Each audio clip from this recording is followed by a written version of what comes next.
It all began on the 19th day of July 1967, when a sorcerer prophesied that a time would come when the world would be filled with evil demons of many kinds, poisoning the heart and minds of men and women, young and old. This evil was going to be so cruel that it'll lead people to kill each other, then themselves. A shocked gasp. Soon the world will be filled with utter darkness, one that mankind has never experienced since creation. Now a big question is in your hearts and on your lips. Would this evil be stopped, or would it be fulfilled? We will find out. Present day. A high school is seen with young boys and girls playing around happily, while on one side of the field is seen a boy named Robert sitting alone with his ears shut with earplugs.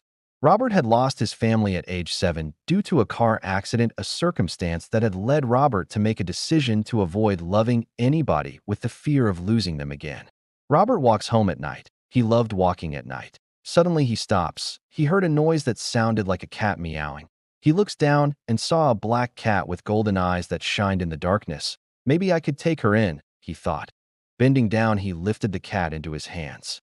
To Robert, he was carrying a cat home, unknown to him that he was carrying what was going to birth the doom prophesied years ago. Would this evil possess him first, or was he going to stop it? Robert did not notice when the night grew quieter. The usual sounds, the wind, insects, distant cars, faded one by one, as if the world was holding its breath. The black cat stayed still in his arms, too still. Its golden eyes never blinked. "You're light," Robert muttered, adjusting his grip. The cat's tail wrapped once around his wrist. He felt a sharp, cold rush through his veins, like ice slipping under his skin. He shook his hand, startled, but the feeling passed. He told himself it was nothing. When Robert reached his house, every light was off. He liked it that way. Darkness felt honest. Silence didn't pretend to care. The moment he stepped inside and shut the door, the cat jumped from his arms. It landed without a sound. Robert frowned. "Hey." The cat walked slowly into the living room and sat in the center of the floor. Its shadow stretched unnaturally long, touching the walls, crawling up the ceiling. The lights flickered on by themselves. Robert's heart skipped. "I didn't turn those on," he whispered. The cat opened its mouth, but it did not meow. A voice came out, low, broken, and wrong, like many voices trying to speak at once. "You are alone." Robert staggered back, hitting the wall. His ears rang. His head throbbed. "I'm imagining this," he said quickly. "I haven't slept enough." The cat tilted its head. "You were alone when they died." The words hit him harder than a fist. Images flooded his mind: twisted metal, shattered glass, blood on the road. His parents, his little sister, the scream he never forgot. "Stop," Robert begged, sliding down to the floor. "Stop it." The cat walked toward him. With every step, the room grew darker, the walls seeming to breathe in and out. Black cracks spread across the ceiling like veins. "Love is pain," the voice said gently. "Loss is truth. Let me carry it for you." Robert felt something press against his chest. Not physically, something deeper. A presence pushing into his thoughts, his memories, his grief. It wrapped around his heart, squeezing, feeding. Outside, dogs began to howl. Far away, someone screamed. Robert's eyes rolled back as his body stiffened. A black mark appeared on his wrist, spreading like spilled ink. The cat's golden eyes glowed brighter. The first door had opened, and somewhere, deep beneath the earth, something ancient smiled. The prophecy was never meant to survive. The sorcerer who spoke it in 1967 was found 3 days later in a stone cell beneath an abandoned church. His eyes had been burned white from the inside. His tongue was missing. Symbols were carved into his chest so deep that bone showed through. Before he died, he wrote one last warning in blood. "When the beast is carried willingly, the seal is broken." The church was sealed. The writings were buried. The world forgot. But prophecies do not forget. Present day, Robert woke up screaming. His sheets were soaked with sweat.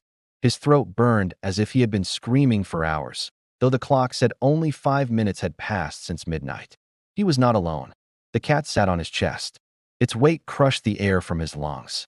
Its face was closer now, wrongly shaped, stretched just enough to make his stomach twist. Its mouth opened wider than it should. Words poured directly into his skull. "The first mark has set," Robert thrashed. The room peeled away. The vision. He stood in a dead city. The sky was red, thick like rotting flesh.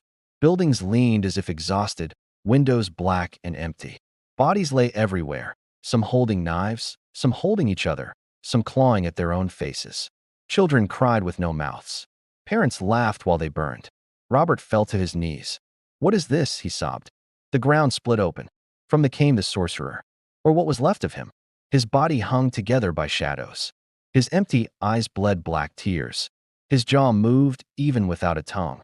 The words entered Robert's mind like nails. "I warned them." The sorcerer raised a trembling hand. "Evil would not come as a king. It would come as grief, as love, as something you carry home." Robert screamed as memories were ripped from him. Every moment of loneliness. Every night he begged the dark to feel nothing. Every time he wished the world would just end. The cat appeared behind the sorcerer, towering now, its body unfolding into something vast and ancient. Eyes opened across its skin. Mouths whispered prayers backward. "The beast does not possess," the sorcerer continued. "It convinces." The city around them collapsed. People turned on each other like animals. Friends tore friends apart. Lovers strangled lovers while whispering apologies. Then they turned the weapons on themselves, smiling as they died. Robert felt it then. The pull, the relief, the promise of silence. "Make it stop," he begged. The cat pressed its forehead to his. "You can end it," it whispered. "Or you can be the door." The black mark on Robert's wrist spread up his arm, burning, carving symbols into his flesh that matched the sorcerer's scars. The sorcerer's final thought slammed into Robert's mind. "The world will not fall by force. It will fall by choice." Back in the room, Robert jolted awake. Blood ran from his nose. His walls were covered in writing, symbols scratched deep into the paint. His fingernails were broken and bleeding. The cat sat quietly on the floor. Outside, sirens screamed. Somewhere in town, someone had killed someone they loved. And somewhere else, another person had followed. The prophecy was no longer a warning. It was counting down. And Robert, broken, grieving, terrified Robert, was standing at the center of it. So tell me, when the world begins to end, will Robert have the strength to close the doom, or will his pain open it wider than ever before? The last choice. The world did not end all at once. It cracked, slowly, like glass under pressure. People began turning on each other for reasons they could not explain. Friends woke with blood on their hands and no memory of the night before. Parents locked their doors from their own children. Churches burned. Hospitals filled, then emptied, then filled again with bodies that had chosen death over fear. Animals fled the cities. The sky stayed dark even at noon. And always, there were whispers. Robert, still a very young boy, saw everything. He was just too young to carry all the burden on him just because he chose to save a stray cat. Every scream reached him. Every death echoed inside his skull. The black mark had spread across his chest now, forming a complete symbol. He no longer slept. When he closed his eyes, he saw the ruined world the sorcerer had shown him. Only now it was becoming real. The cat watched, larger than before, no longer pretending. Its form twisted endlessly, bones bending, eyes opening and closing, mouth speaking different languages at the same time. "The final seal requires blood," it said. "A willing one." Robert shook. "No," he whispered. "There has to be another way." The creature lowered itself before him. There was always only one. The truth struck him harder than any vision. The prophecy had never been about stopping the evil. It was about feeding it, appeasing it, ending the hunger before it consumed everything. Robert remembered the sorcerer's final words. "When the beast is carried willingly, the seal is broken." He looked down at his hands, at the same hands that had lifted a cold, lonely cat from the street. "I thought I was doing something good," he cried. "I just didn't want it to be alone." The creature's voices softened. "So were you." The place of ending. The ritual site revealed itself at dawn. An old stone circle beneath the earth, older than names, older than belief. Bones were built into the walls. Symbols pulsed faintly, hungry, waiting. The sorcerer stood there once more, fading, barely holding form. "You were chosen because you were empty," he said inside Robert's mind. "Because grief had already hollowed you out." Robert stepped into the circle. "If I hadn't picked it up," he whispered, "none of this would have happened." The sorcerer did not argue. Some truths do not comfort. The ground trembled as the creature unfolded fully above him, filling the chamber, scraping against reality itself. "Do you give yourself?" Robert closed his eyes.